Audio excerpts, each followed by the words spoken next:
Hello and welcome to Palestinapodden. Today's guest is someone who has experienced the Israeli occupation firsthand. He was born in Gaza City in the Jabalia refugee camp. As a teenager, he was almost killed during the first Intifada. He has been arrested and held in Israeli detention without charge or trial multiple times and has survived several wars in Gaza. On October the 7th, 2023, he was scheduled to attend celebration for Palestinian Heritage Day at several locations across the Gaza Strip alongside his son Yasser. What was supposed to be a 3-day trip quickly turned into an 85-day fight for survival before he was evacuated. Atef Abu Saif is an internationally recognized author and playwright. During the 85 days he spent in Gaza during the genocide, he kept a diary which was continuously published in Western newspapers such as the New York Times. These excerpts have now turned into an 85-day-long diary titled "I Want to Be Awake When I Die," a diary from a genocide. This is Abu Saif's second war diary, and his first titled "Under the Drones, a Diary from Gaza," where he describes the situation during the 51-day long war in 2014 in Gaza. Now we will hear an excerpt of Saif's diary read by Vibeke Harper.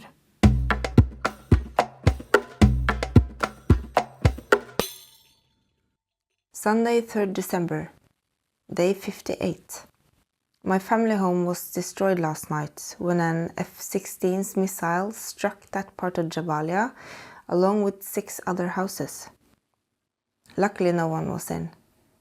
Everyone had left just hours before. The house is located near the Jaffa Road, where the refugees from Jaffa first set up camp in 1948. The house that I was born in, and where I grew up, has been flattened. The place where I took my first step, where I learned my first letter, where I wrote my first line of fiction, the house where Hannah and I started a family and had our first kid. The F-16 pilot chose our particular house. With all the tech at their disposal, the Israelis could have seen it was empty, but still, that was the pilot's mission last night. To destroy my family home and 6 others. When I left the place 10 days ago, I never dreamt it would be the last time I saw it. No one knows when it's the last time of anything. I spent a few minutes there sitting with my dad, sharing the usual thoughts about the war, about different members of the family, and I left saying stay safe.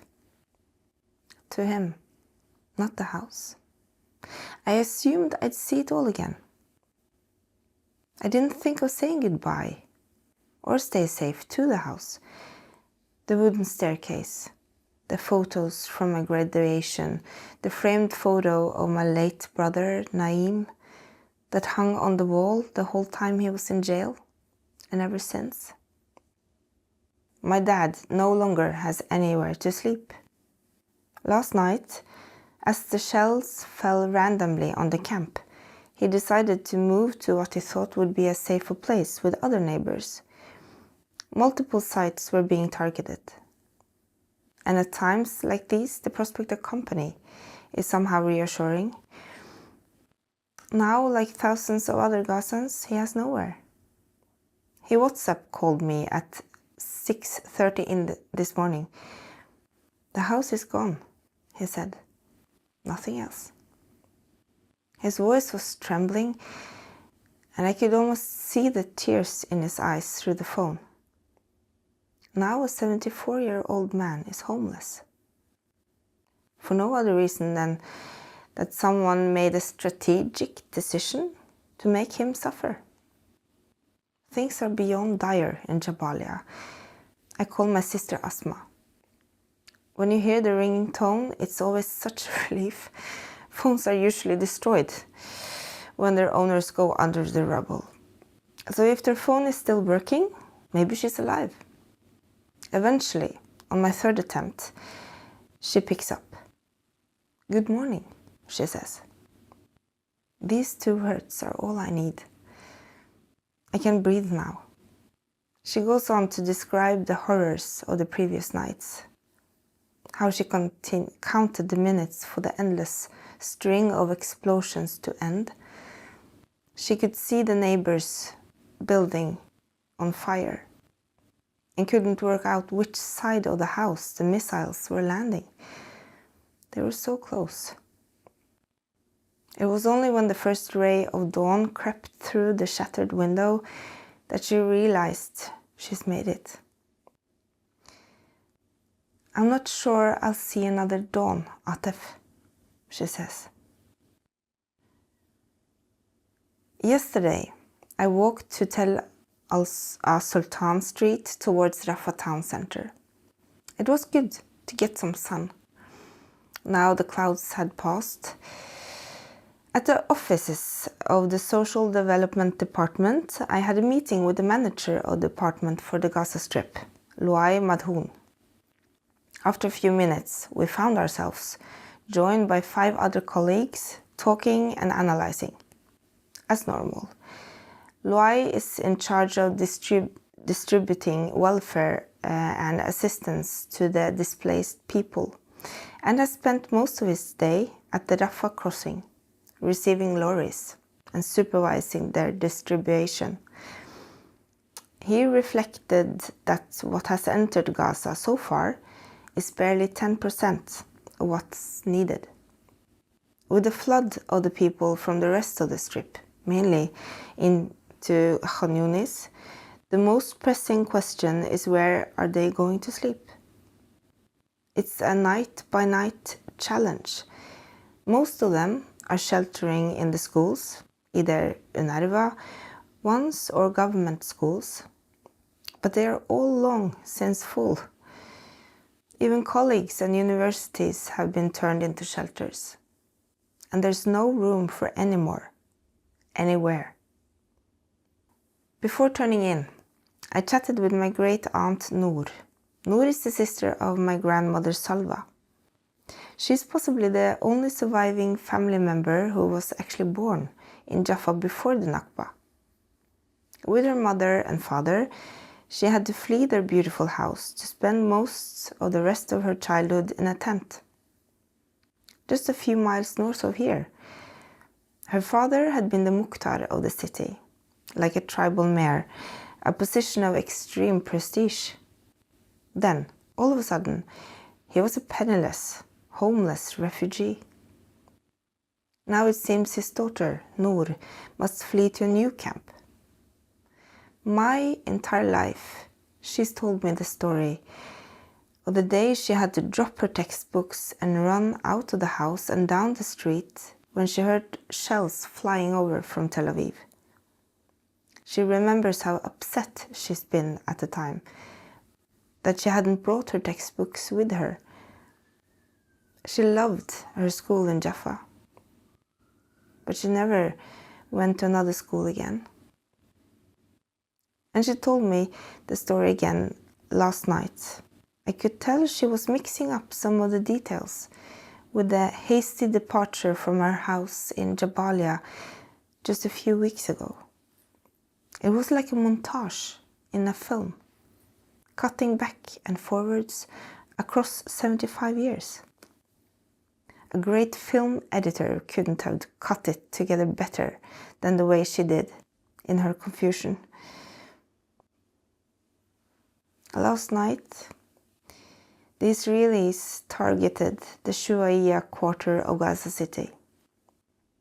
Hundreds of civilians were reported dead, and some 50 buildings, including parts of the old town, were destroyed.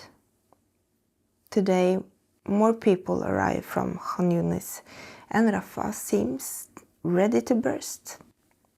You can hardly push your way through the crowds at the market. It's so crowded. There's barely anything left to buy. People just come out because they need to walk, to get some air. my friend from the Red Crescent explains that in the next days, they will have to distribute thousands of new tents just for the newcomers. You can go 3, 4, maybe 5 days without food.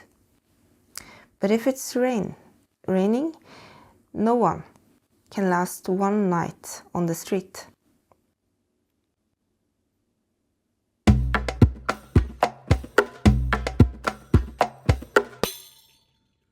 Thank you so much for joining us in Palestinapodden. We want to start from the beginning. How was it growing up in Gaza?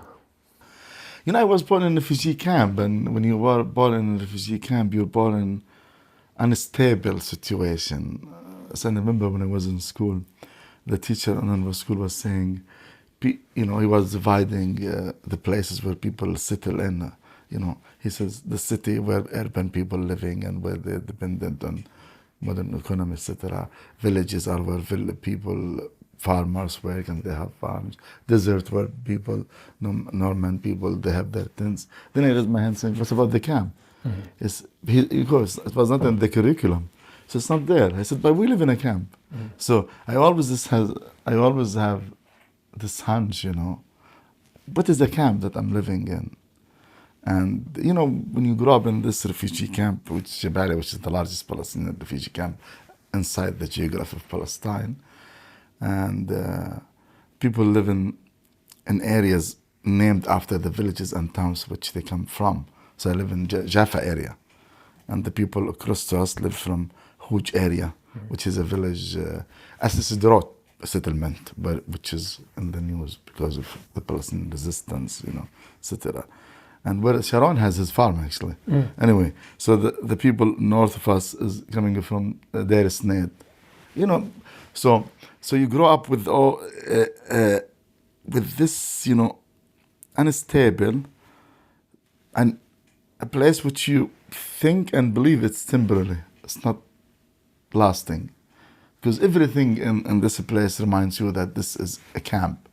It's not a city, it's not a village, it's not a dwelling, it's not the neighborhood, And at the same time, you inherit all these stories of old men and women about their heydays in different places, So you're not in the camp.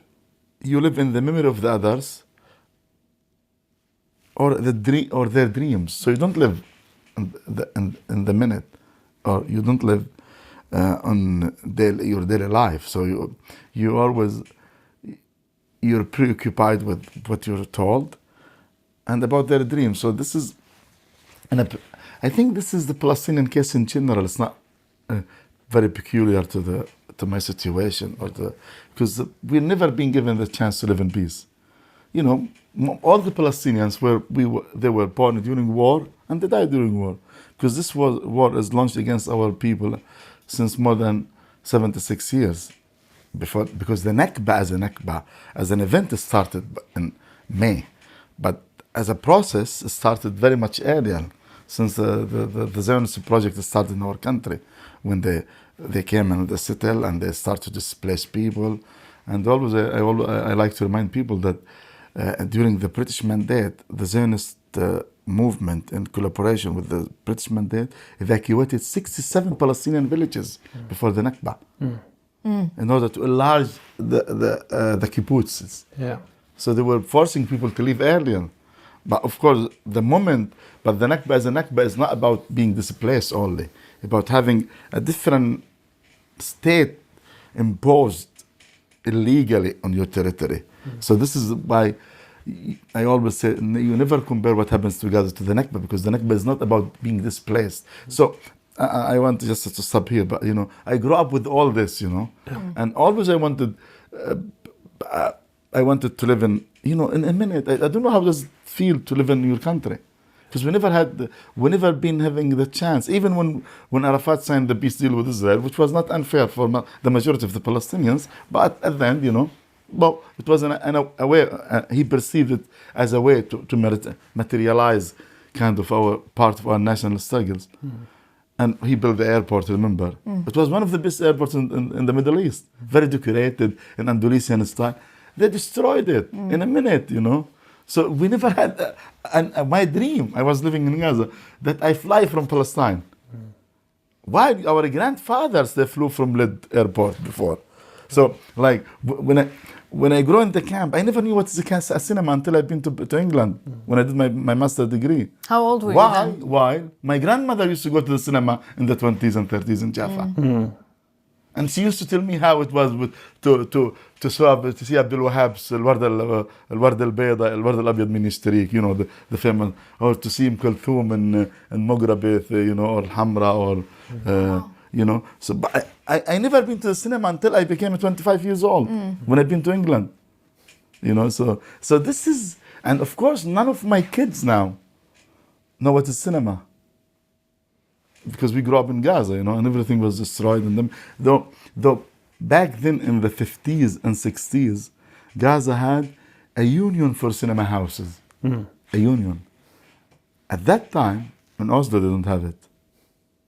Maybe in London they had it, or New York. But do you believe it? In 1957 in Gaza, there is the union of the cinema house, because in the city alone, there were 17 cinema houses in Gaza City. Crazy. Oh, wow. In the city alone, apart from one in Rafah, one in Khan Yunis, and one in Deir al-Balah. So 20. But you have a union, you know, of cinema houses, you know. Of course, you know, we had union for the labor in Haifa and Jaffa and the 20s as well. In Haifa, we had a union for the railway workers. They have it in London, I think, at that time, in 1927. Only in London they have a union for the railway workers, you know. But anyway, so you live in all this, you know, these contradictions, and you try to find order out of this chaos, which I'm trying to do through my writing, actually, anyway. Yeah. For many of our listeners, they don't know the difference between a camp and a village. Can you just like describe the biggest differences between a camp and a village or a city? When you say a camp, people think it is a tent, Right. which is not true.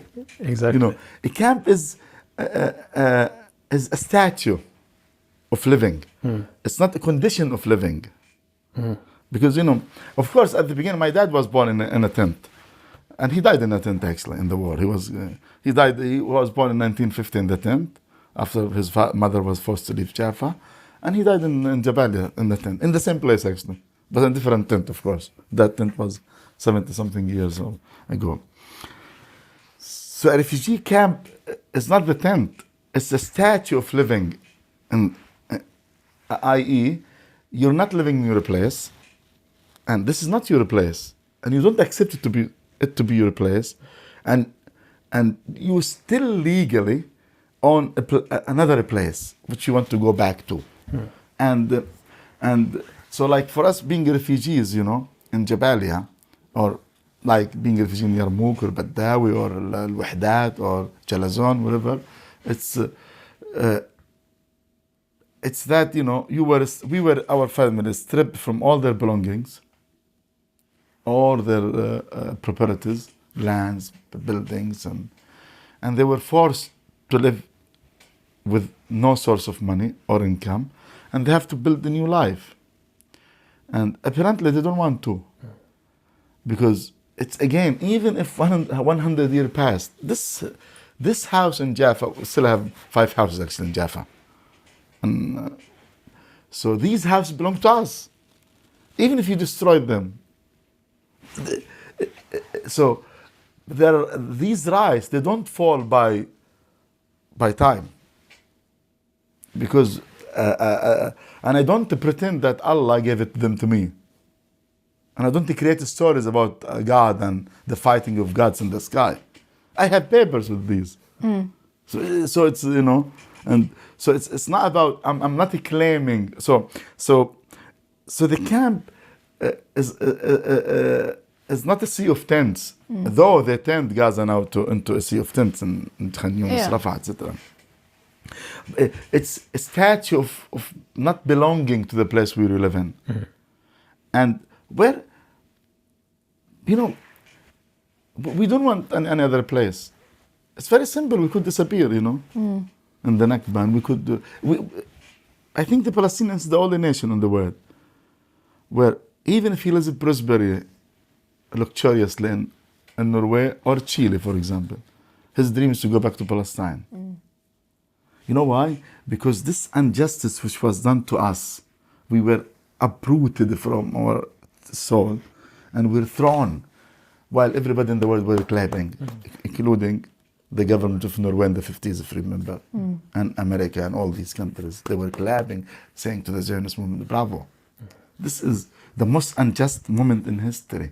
So what happened to the Palestinian is not a coincidence or let's say a side effect of a war between the Arabs and the Zionists. It was a plan where the international community, all the Western international community, they agreed that we have to uproot this people and to implant it. Nobody has the right to do this. So many times when I hear the word anti-Semitic, I say, oh, well, I'm the last one to be accused of anti-Semitism. I am anti-Semitism. I'm the one who looks like them, no? It's not you. It's not you. It's not Netanyahu or Sharon. With all respect, to the blonde and the green eyes. It's me who looks like... So this is so anybody who attacks me, he's anti-Semites. So I cannot be accused. You can be accused, him or her, but not me. So I don't have any problem with this. I'm very happy with this, And this is so this is what I'm saying about being in a refugee camp. And so of course, because life has to go on. So if you have more children, you have to build a room up. So for this, if you look at the refugee camps, and even until now, there is no architect in the camp. The houses are built haphazardly. So I remember my dad, he used to live in these two rooms with my mother and my grandmother Aisha. Then when I grew up with my brother Naim, and he built two rooms for us on the roof of the house, haphazardly. Then we get married, he divided the two rooms with another wall. So this became my little flat, which is 30 meters. And this was Naim's, he was killed by the Israel later on, a flat. Then when my brother Muhammad married, he built him a room up us, and he made like a stair. So everything, because nothing is planned in the camp, because this is not your place. And it's not the place you aspire to live in, with all respect to our memory there, because I grew up in the camp, and I only know the camp. Yeah. I know Jaffa from the memory of my grandmother, and I visited this a couple of times, of course, but it's, anyway. Yeah, because I just want to put things in context. When you say Sharon as well, it's Ariel Sharon, the previous prime minister of Israel. And so your family is from Jaffa, and they were displaced in 1948. And then you said everyone except for your dad stayed in Palestine. No, in 1967, my grandfather, he didn't appear to live under occupation. So he took the family and he went to Jordan, where he died actually, in Wahdat camp, refugee camp. And my dad, he was at that time, he should be 18 or something, 1967. He escaped and he wanted to stay in Gaza. Unluckily, I would say, So all his brothers and sisters and cousins, uncles, and so they all went to, this is the case in Palestine. But I remember when my grandfather came to visit came back to visit back then in 1979. I was, at that time 6 years old, I think. So, he wanted to see his cousin. We still have family in Jaffa, Israeli citizens now. So he asked my dad, let's go to see Jaffa. Because he never saw it since 1948. This is, 31 years or something, And of course, at that time, he was very rich in Jaffa. Lots of preparatives, bayara, orchard and shops. But now he's very poor. So he said, let's drive to Jaffa because we want to see his cousins and to see his places. But when he arrived we were driving, I remember in the car. I think I wrote about it in one of my novels, the scene. So we were arriving in the coastal line from Gaza to Jaffa. Then, my dad has to turn left to Jaffa to get to the city. Then my grandfather said, stop, go back. I don't want to see Jaffa. Because he wants to keep it as he used to see it before. He has memories, Yeah, he doesn't want to change his memory about it. And my dad, he said, 3 minutes. He said, I know the way. Because he knows the way, of course. He said, no. Yeah, let's go back. So, So, you know, the camp is a very conflicting feeling, you know, yeah, anyway. You've just written a new diary, I Want to Be Awake When I Die, and you've written another war diary as well. You've also written several novels, plays, contributed to journals and newspapers, and served as an editor for several anthologies. The culture in Palestine has been a key figure of and a form of resistance. How do you see your work in relation to resistance? No, Palestinians, they use culture from the very beginning as a tool, a major tool in their fighting back. This was, you know, very early in the 20s, during when the Zionist project started in Palestine, and it was apparent that the British occupation, not mandate, because this is mandate, the word mandate is a very elusive word. Yeah. And they were occupying the country to give it to another people. So they were not mandated, you know. Nobody has the right to be mandated. We're not children to be mandated, you know. You know, so, and this is very racist expression. It is. We have to fight it back in the academia. Yep. Same with, I think, also with settlers is also... They're colonizers. Yeah. You sit in a place which is nobody there. Anyways, okay, two things. First, one of the major wars that the Zionist movement is launching against our nation is the war of narrative. Yeah. It's cultural war. For this, you know, back then in 1948, they didn't steal only the land. They stole our stories, our clothes. Moshe Dayan, his daughter now, she's the main owner, or the largest owner of the Palestinian thobe. You know, the dress. So he used to go to the villages and to kill their people and to take the thobes from the dead women. And he keeps them. And now those thobes are worth millions of dollars.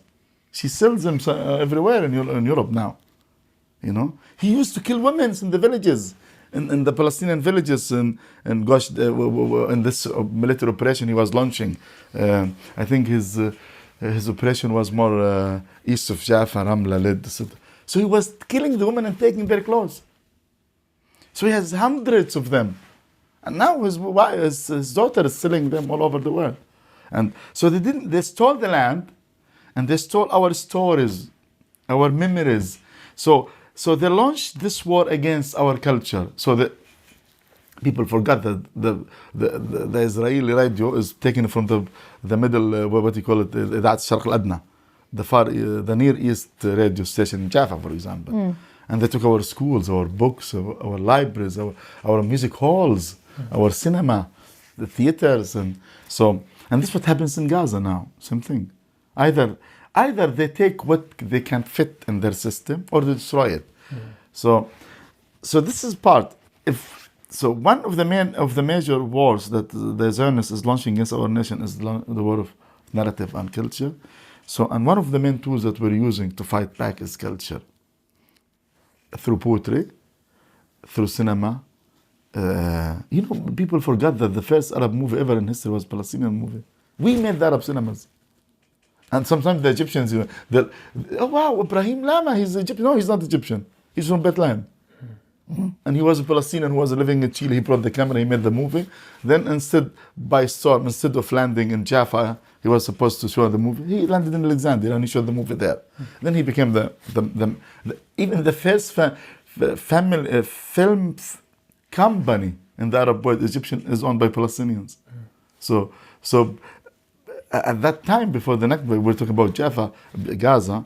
In Jaffa, there were 13 cinema houses before the Nakba. Of course, cinema, Al-Hamra was one of the largest Arab cinema house, actually, in the Arab world, with Rovali and the other Egyptians, in old Cairo, in center of Cairo. So what I'm saying is that we were fighting back through culture. I remember in the first Intifada, if we played Dabka, the soldiers will run. So we were seeing them, and I don't play Dabka very well, to be honest, but I have to do it. So we're just playing Dabka to tease the soldiers. Then they will run after us. So if you wear the kufiya, of course you go to jail directly, you know. And if women in the weddings in the 80s, I remember, they were singing for the revolution was in Beirut and the PLO militia, so they were singing songs to the Fidayeen, you know. So then the soldiers will attack the wedding, you know. So why you fight back through culture? Because culture is the DNA of your identity. You know, every single Palestinian, being him in Chile, Santiago, or in any camp in Gaza, or Lebanon, or Beirut, or Jordan, we know that we all share the same feeling towards our sentiment towards many things, you know. For this, like if you remember, they tried to steal our embroidery, you know. The waitresses in Al company, they tried to dress the Palestinian top. Yeah. But now it's registered in the UNESCO. Even if all the women in Tel Aviv, they dress it, it's fine, you know. So because everybody will tell them this is Palestinian. Exactly. Same thing with the dabka. They tried to steal the dabka. They were doing it in some of the Israeli embassies in Europe. But now we registered the dabka in the UNESCO as well. So everybody knows this is, of course, the Lebanese Syrian, they share some of its features. But the pure dabka is pure Palestinian. And it's very much related to building the house in the Canaanite time. You know, when they were building the house, they were making stamping. They were doing the clay for the house. Yeah. So they were putting the clay, and they were doing the movements. So it's very much attached to our tradition. And as I said in the UNESCO, when we registered the top, I said, you know, the first believer in Jesus, they were dressing the same dress that my neighbor is dressing now in Jabalia. Exactly. And it's true. Our ancestors, before Christ even, they were, our ladies, they were dressing it, you know. So culture is very important because it means identity. So if you fight through culture, you fight it through what you belong to and what you want to achieve, you know. And again, it's very and believe me, it's more forceful and more violent for our enemy, because it reminds him that you don't belong here. Yeah, exactly. That we belong here. Exactly. And for him, this is more dangerous than bullets. For this, they ascended Ghassan Kanafani and Majd Abu Sharar and all the great authors. They killed them. You know, Ghassan, they exploded him. Yeah. Majid, they exploded his pillow while he was sleeping in the hotel. So they killed, of course, Najid. You can mention many of the... And remember, this was done before the Nakba as well, when Palestinian authors like Nuh Ibrahim and others were targeted, you know, because of their poetry and their writings. And, yeah. From 2019 to earlier this year, you were the Minister of Culture in Palestine. Yeah. Can you tell us a bit about that role and the difficulties you had to face? You know, when you talk about Palestinian culture, you might be the only minister who's in charge not of Gaza and West Bank, being minister of, not me, every minister of culture. Because you cannot say this is the culture of Gaza and West Bank, because when you talk about Palestinian novels, literature and music, cinema, dabka, contemporary dance, folklore, it's not limited to Gaza and West Bank. So the tasks and duties that is fallen upon you is heavier than another minister. So you have to keep contact with all Palestinians, even diaspora in Chile, and because this is our, like when we register the Tatris in the UNESCO, we have to make the file. Of course, we don't accept the state is in Gaza and West Bank, but our country is Palestine. And even the Palestinians who don't live in West Bank, this doesn't mean they're not Palestinians. But you know, they're not citizens of the state, but they're citizens of Palestine. So you have to collect like information and video from Ain al-Hilwa.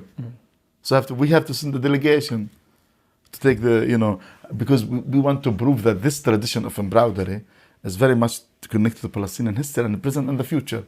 So we went to Yarmouk and the camp near Der'a, now I remember its name. We sent a delegation there to take, interviews with all women and men. So being Minister of Culture is being Minister of the Palestinian culture.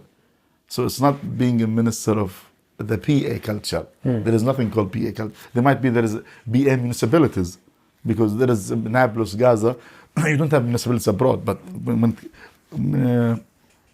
be a minister of transportation, but because you have the roads in West Bank and Gaza, but you don't have a BA culture, so you have to be in charge of and this is, I think, it was very classic always since the PLO Department of Culture back then when Mahmoud Darwish was there and Ahmad Dahbour and the great names. This is one culture. So, and again, if culture is the DNA of your identity, so this is, a very missionary job. You have to fight to keep the Palestinians.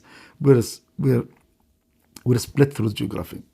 We're divided through politics sometimes, but you have to be united when it comes to your identity and your culture. Sorry.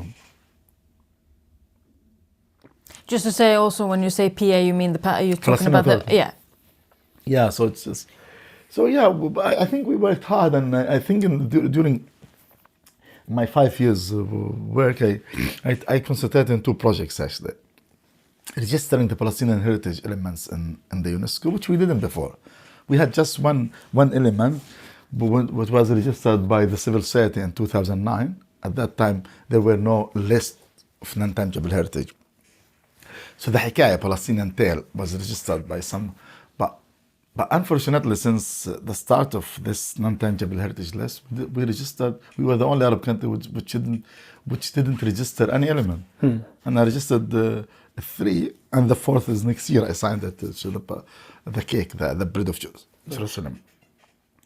So what I'm saying, then I worked in this. So we had the dabka, we have the tatriz, we have the Nablus soup, the classic one. Yeah. And we have soup shops in Nablus, 1,000-something years old. The same factory they work in it. Anyway, but mine is not limited to Nablus. Soup shop factories were in Jaffa as well, and were in Haifa, and one in Gaza. So, but what remained is the Nablus soup. So we call it Nablus soup, So after the Nakba. And this is the main project I worked on. Then I worked on what we call it keeping the national narrative. And in Palestine,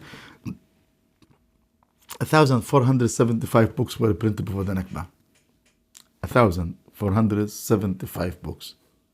This means before the Nakba, in the last 40 years, each 10 persons in Palestine printed the book, which is one of the highest in the world, in population. And the titles of these books were very, very varied from scientific. One of the books was titled actually Science from Penicillin to Nuclear Power. This was printed in Jaffa 1943, before the American explosion. So how science can be very beneficial, leading to good results like penicillin or bad results like nuclear power. And about dance, even contemporary dance. It's called Your Guideline for Contemporary Dance. It was printed as well in Palestine in 32. Yeah. And even the introduction was written by Monsieur blah blah blah, the head of the French Association of Contemporary Dance. But the author was a Palestinian. Anyway, so one of the projects was to print these back. So we printed, and during my time, we printed 200 of them. Yeah. Some of them literature, novels, some of them like these, cooking, the guide, the handbook of cooking sweets for ladies by Mary Khabbas. She's from Akkar. So part of it was, this is what we call it, keeping the narrative. So we want our kids and our new generation to remember that their ancestors were authorizing books in different subjects. So we printed them. And of course, same thing with the magazine and journals. We don't have a copy of our 70-something newspapers and magazines which were published in the last 30 years in Palestine. We don't have copies of them. The only copies we had, I think part of it was in Nablus and in Gaza, in the public library, which they destroyed in the war. Yeah. So we lost lots of treasure, in the Gaza Public Library, where we have, now the municipality, Gaza municipality was founded before, 70 years before the Nakba, so they have lots of publication for it. So all was banned. So I worked mainly in those. Of course, besides working on different classic works, like we launched the Ghassan Kanafani Prize for Arab novel, because we want to remind, we want the Arab authors to write fiction, which is very in line with the thinking of Hassan Kanafani. So we launched it, which is now when you talk about Arab prize for novels, you talk about 3-4. This is one of them. Yeah. The largest. And we were amazed in the first session when I launched it myself. And yeah, it was official. Even the president, he signed the statement about it, why we need this. Because we want people to keep the other writers, to keep the Palestinian question in their mind when they write. So, we were amazed in the first session when we launched it. We had 500 contributions, which is very high for a young and the first session in a novel in a competition. We had more 500 contribution competitors, and we have to choose one. And anyway, so we had so we worked a lot in reviving the narrative. Part of it was Hassan Kanafani prize for Arabic novel, which now I'm happy that it's continuing now even this year. So yeah. Have Israel registered something that is Palestinian in the UNESCO? No, I think they cannot. First, Israel is not a member. Right. And second, they're very much, trying to find but they assume their distinctiveness related to their tradition. And actually, we want to register one of the elements is the Samurai. The Samurai. Exactly. This sect of Israelis before. Yeah. They're Palestinians. Yeah. And some of them are in Israeli jails as well, by the way. They were with PLO parties, And we want to register their tradition in the UNESCO. Of course, we're going to get in fight with Israel over this. But we claim, listen, what was I saying? I am the owner of this land with all what happened in it. All religions or cultures, everything. I'm the owner. I'm the inheritant of this history. Exactly. So for this, I never had a problem with Jews. Because Jewish, we had Palestinian Jewish as well. And we have Palestinians, as we have Palestinian Muslims and Christians, we have Palestinian Jewish. We never had a problem with this, Exactly. But again, the war Israel is launching against Palestinian heritage, tangible mainly, the sites, in Sebastia and Hebron and all villages around Nablus and of course south of Hebron, the villages there and mainly Jerusalem definitely, and now Gaza, The war Israel is launching is trying to disconnect the Palestinian from his history and to steal as much as they can. Like one of the many questions in the Gaza war, we have 90 museums in Gaza. We don't know what happens to the antiquities there and the remains, what they found. Yeah. Because then Israel will tell you, it was destroyed. Prove it that it was not.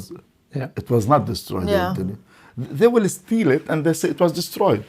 Then we're going to have a cultural war with Israel after the war. Yeah. Of course, we have photos of all these antiquities, and they're registered international in the records of the International Association for Heritage, and antiquities. So we have to fight with Israel afterward because they stole those. I'm sure they stole those Phoenician jars and Canaanite statues, and so and this is one of the crimes that the international community is incapable to move against. And I was writing to the lady in charge of the UNESCO saying, hey, send an investigation team, observatory team. Just see these museums, these archaeological sites like Anthedion, the Phoenician seaport, or the Byzantium graveyard, and these all things which belongs. We're very proud that they belong to us as Palestinians, but they're part of the memory of the universe, of humanity. It's not our memory only; it's your memory as well, as a French or Belgium or Norwegian or Indonesian or name him or her. It's your memory as well. But this is a part of their tactic, right? Because they say something happens, they say they didn't do it, and then you're like, prove it. Prove it, and then they say no, and then several years later we'll probably find out they have the... Yeah, actually, we need to develop a strategy to deal with this. Yeah. Like publishing these antiquities and considering any one, a man, woman, or organization having them or showing them after that were criminal. But unfortunately, they don't care. They were showing them in the Knesset. One member of the Knesset was showing Phoenician jars from Gaza. And he said from Gaza to the Knesset. They don't care. You know, listen, they're not blind, and the international community is not blind. They don't give a shit what the international community think. Exactly. Because they think they're above law. Because if this war that is taking place in Gaza happened in another place in the world, America will move its ships, and France will move its Mirage airplanes, and England will move its army, and NATO will become suddenly a protector of human rights. Because unfortunately, human rights is for certain people, not for every people. It's not for us as Palestinians. Exactly. I'm sorry to say this, but it's the truth. No, it's true. It's not for us as Palestinians. It's not. Yeah, it's not something new for us, unfortunately. I want to talk a little bit about your diary as well that you've written. Can you tell us a bit about because the diary takes place in Gaza the first 85 days of the genocide, and I find it difficult asking you this question because I don't know how to ask it. But how did you decide? You've written a war diary before, but how was it writing this, and why was it so important for you to document this and publish it? No, actually, I didn't mean to write a diary this time, and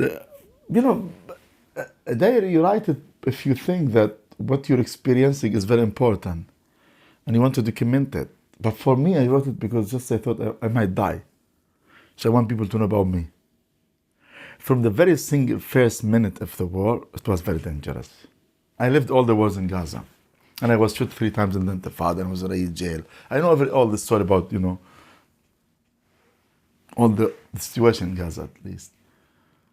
And this was the first time I felt that I am going to die. So when I started writing, of course, the first 2 days was for me, it's like an author writing about the situation. So I was writing it even with my handwriting. And then in the 3rd day, before the first week passed, I realized that I might die. And I was prepared to this minute. So I said, if I die, I want people to know about me. So I started to write in details these diaries. And I never wanted to publish them. Until maybe day 11 or something. When, my publishers, the Arabic and the English, they phoned me, just to make sure I'm alive. Because they never heard of me. We didn't have internet, we didn't have electricity, nothing, I didn't know it's television. For the first 2 days, I saw it in the press house, of course, when I was sleeping there. But after that, for 85 years, I didn't know what's television, actually. And of course, now there is a generation in Gaza, they don't know what is television. Those who grow up in the last 2 years in Gaza, if they were 5 years old, now they're 7. This is the time when you watch television and you see cartoon. They don't know what it is. Anyway, so in the day 11 or something, they phoned me, wrote me or phoned. I remember they text me, and my Arabic publisher, he phoned me a phone from Amman. Hey man, then I said, they said, do you write anything? I said, just I do whatever. This is what I do usually, every day I write. Send them to us. So I started sending them. Of course, this is very hard because I don't have internet, so I have to walk like 1 kilo to my sister's place, Aisha, which is very close to the eastern border of Gaza Strip, Tal al-Za'tar. It's called Tal al-Za'tar, actually. Yeah, it's a very famous quarter in Gaza. It's named after Tal al-Za'tar, the camp. So I have to walk to Tal al-Za'tar, east of the camp, and it's a hill, lots of buildings. Now it's made into zero. So I go to her building floor, 5th floor, and try to get the signal, Israeli signal, close to the border, and send them. And then when after a week, when I realized that these been published in major Arab newspapers and English newspapers and French, German, writing became a mission for me that I have to keep writing. So I started writing in more details even, and of course people like to be heard of, and they like their stories to be told. So many people will come to me to ask me to write about their stories. And I remember this lady, young lady, she was teaching her kid how to read and write because he was supposed to go to school. So she came to my tent and Rafa said, come and see me how I'm teaching my kid. So she was writing in the sand. You know, Rafa is a kind of desert area. It's near Nakav and Sinai. So she was teaching, writing Aleph, A, B, in the sand. Then the wind comes and takes then she writes again. Because she doesn't want her kid to grow up without knowing the alphabet. We are the only Arab country which we don't have any illiterate person. Now we have. We used to export teachers to the Arab countries. You know, in 1920s we were exporting orange and teachers. Can you believe it? We were the first teachers exported in the world. We were exporting hundreds of teachers to the Gulf countries in 20s, 30s, 40s. You know, so for Palestinian not to be able to read and write is terrifying. So she was teaching her kid in the sand. So, you know, people started to take me to their places to tell the stories. And of course, you cannot write about everything. Writing is about selectivity, as Aristotle says, you know. So you don't write about everything. If in a novel you want to write about the life of X from A to Z, then you need trillions pages to describe everything. So just you select and pick. So yeah. So people like to be heard of, as I say, and they want to be told about, and they want their stories to be listened to and to be known, because everybody had this feeling that he might die. So they don't want to die. They want to stay alive in your words and writings. And now when I look to the diaries, I never read them, but when I remember them, many of the people died through the course of writing the diary, like Bilal, the one to whom I dedicate the book, and many of my family members, of course. And some of them, they were killed later, like my dad and my mother-in-law and my friends Abdul Jawad and my uncle. 5 days ago, he was killed with his wife and kids and grandkids anyway. My son, he's my mother's brother. And my aunt as well, Fatima, about whom I talk actually, I think in day 20 or something, because I slept in her place, you know. And now she's still under the rubble since 2 months or something. So what remains from the place and the people in the place, sometimes is what we tell about them, what you journalists do, what photographer took of the images of them or something. So yeah, I didn't want to write this diary as a book or as something I want to publish. Just I wrote it at the beginning for myself, then, you know, I wanted to keep them in case I died, then became how it evolved. This is how it evolved, as I want to keep them for the future. If I die, people, they would know. Because now it's not only the people are killed, the place is killed as well. The Gaza City is assassinated as a city. Nothing remains of the city. Okay, we're gonna build it. But then why should we pay all this price, you know? Why should we suffer? Because, of course, for one single reason. Because the international community is incapable of doing anything. And they're watching us slaughtered like cows without saying a word. While, you know, anyway, leave it. Inshallah, it will happen. It will finish. How do you see culture as a part of the solution in long term? Of resolution? I don't know. I don't know if you're talking about, we don't have a normal enemy. We want an enemy who wants to uproot us. Until now, after 76 years, this is what has happened in Jabalia now. If there is any single person moving, they destroy the house and the area to kill him.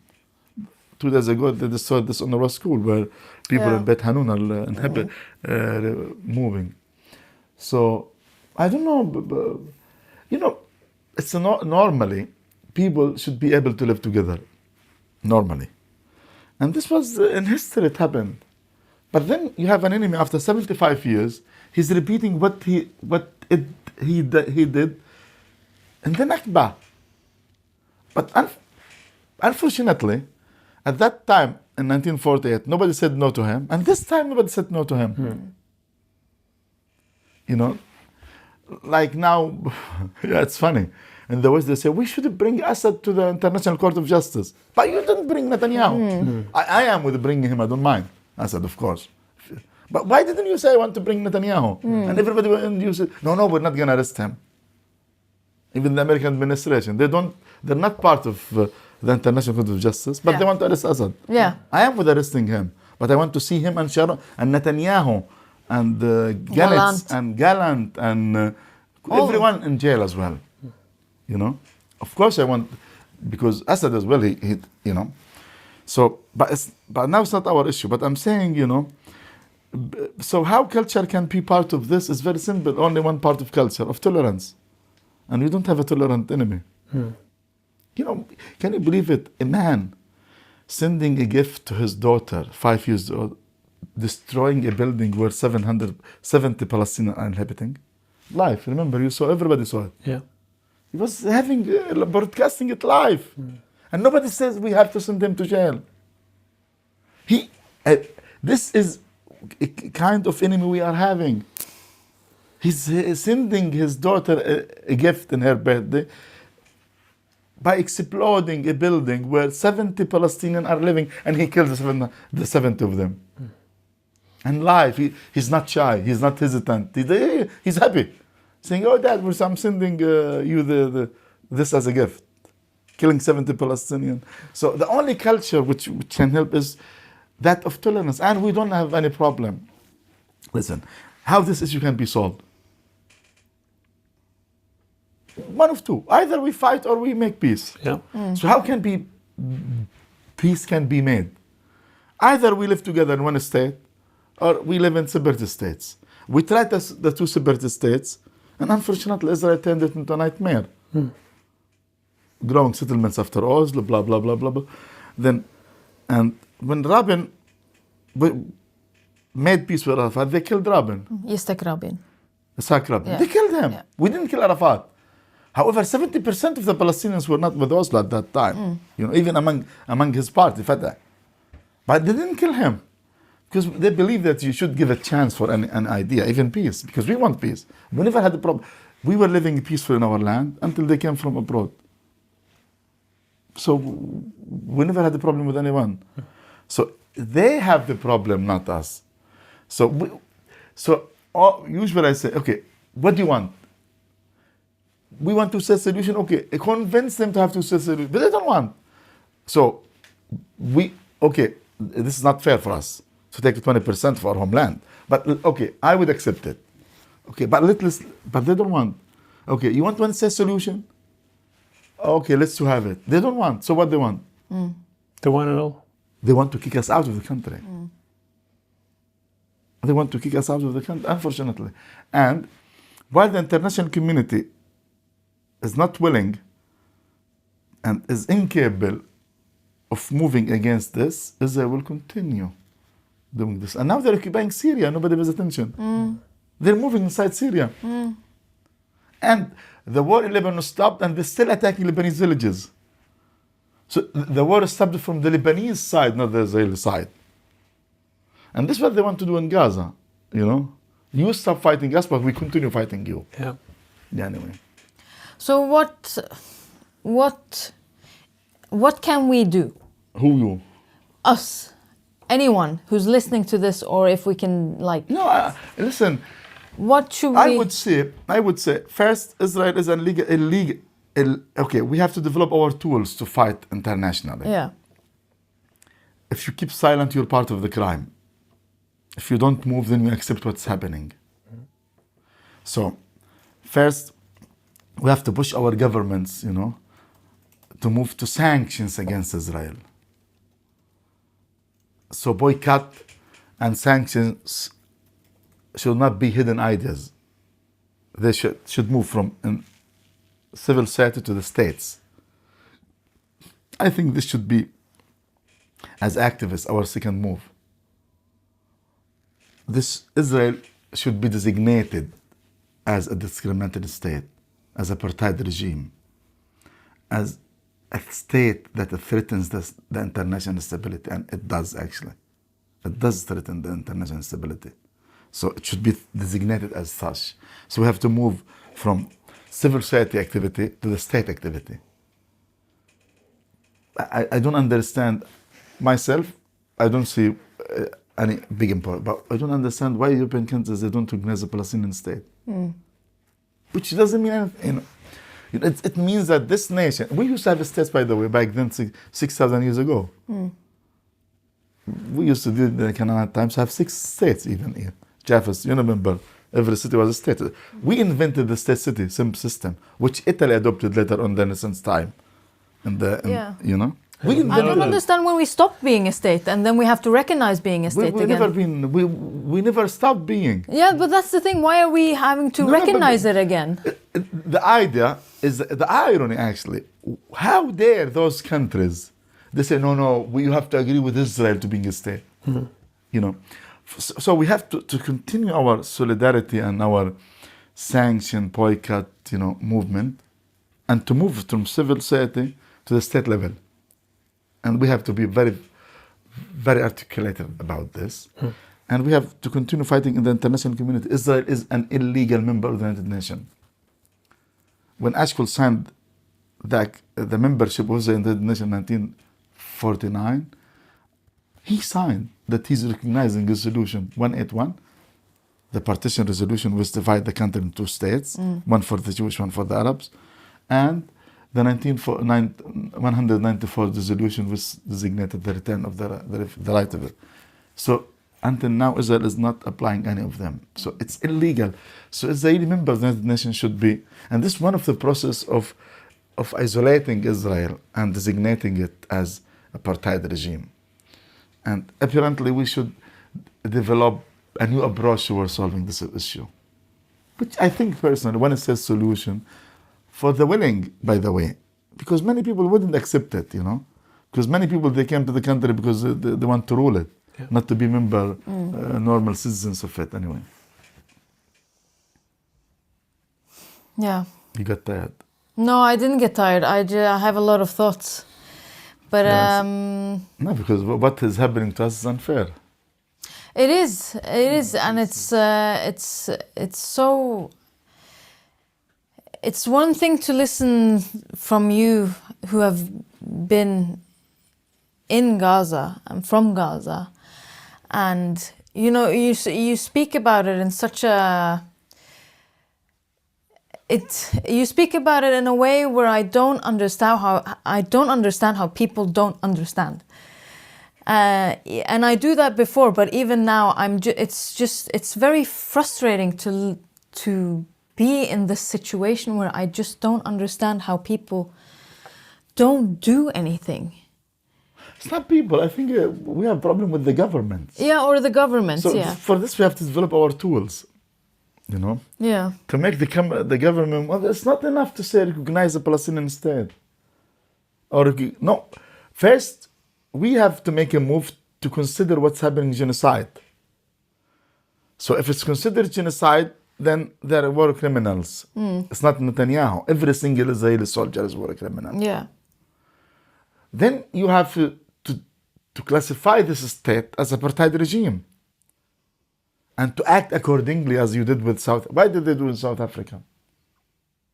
Why it's not the case in Palestine? Well, in South Africa, of course, it was apartheid. And we were the first nation to support them as Palestinians, definitely. But I mean, why it's not the case in Palestine?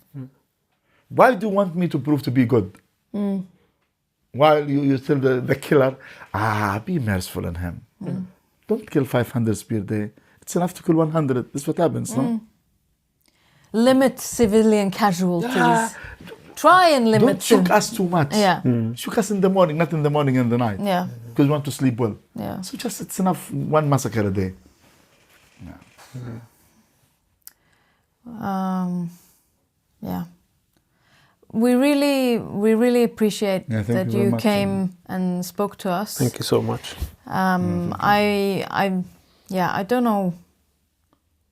I don't know what to say to you other than thank you for telling your story. Thank you very much for hosting me. Thank you for writing the book. I hope everyone reads it and sees the actual effects and what this genocide is. And I hope people who aren't in the movement as well, like share with your friends that are not in the movement, because it's so important that people understand what is People have to actually appreciate happening. what's happening among the activists internationally. You know, but Yeah, we're of not course. reaching the point where we should be. But thanks for all those people moving to support us, Truly. to boycott Israel, to shout even. Yeah. When you shout, you make a difference. So we have to invite them to have more of this. And we want to Exactly. invite people more to participate in this. But thank them, we have to thank them very much. Of course. We have to. I think it's like you're saying, the people are moving in the right direction, but Yeah, the government isn't. Yeah. Every We have to government change is- direction. Exactly. Yeah. That's the way to go. Yeah. Give it to if anyone from the government is listening, give it as a Christmas present. Yeah. Or something, so that people can read it and waken up a bit, because we need it. Förboka. It's translated to Norwegian by our good friend Vibeke Harper, who's been. So it's called Jeg vil være våken når jeg dør in Norwegian. And I want to ask you a quick last question, which is a bit of a contrast to everything that we've spoken about, but at the same time it's not. What's your favorite thing about Palestine? You know, I like being there, actually. I love being in Palestine. It's I don't know if you talk about food or music. Anything. Or, you know. Well, wherever comes to your mind. I don't know. It's the place which comes to my mind, actually. You know, I've been, to 50 countries maybe in my life. But just I feel safe when I walk in Gaza. I always had the opportunity to live abroad, but I never. I love when I walk in Gaza, just I feel, you know, it's home. It's just, you know, you know, but I think the place is, you know, it's not the most beautiful country in the world. It's not the most richest. It's not, but it is ours. It's our place. Yeah. It's where, you know, everything means something for me. The dialects of the people, their dresses, their stories, you know. So when I look to the place, I know I can feel or I can hear the sounds of the stones of the buildings when they speak to each other. I can, even the birds there, you know, everything has meaning there, different actually. Yeah. And I think everybody feels the same about his country. I'm not saying this is, you know, but it is for me like this, you know. I like the place and I hope, now my dream is to go back to Gaza actually. Inshallah. Inshallah. Yeah. Thank you so much for Thank taking you. the time. Thank you. Hope you enjoy the Christmas in Thank you in very Norway. much and Merry Christmas. Merry Christmas. And let's hope. This is the second year of Gaza with no Christmas. So Baba Noel to the second time didn't Santa Claus. Yeah. Remember, Then- Jesus was a Palestinian. Yeah, of course. Yeah. And the third oldest church in the world is in Gaza, Santa Perpetuous Church. So to the second year since 2,000 years, Santa Claus didn't arrive to Palestine, to Gaza. Yeah. And the children in the church, hiding from the Israeli bombing, they're not receiving gifts now, the second year. So our Christian children will forget there is something called Christmas. Yeah. If the war continues for next year, let's say it doesn't. Anyway. Yeah. Thank you. Shukran. Shukran. Shukran.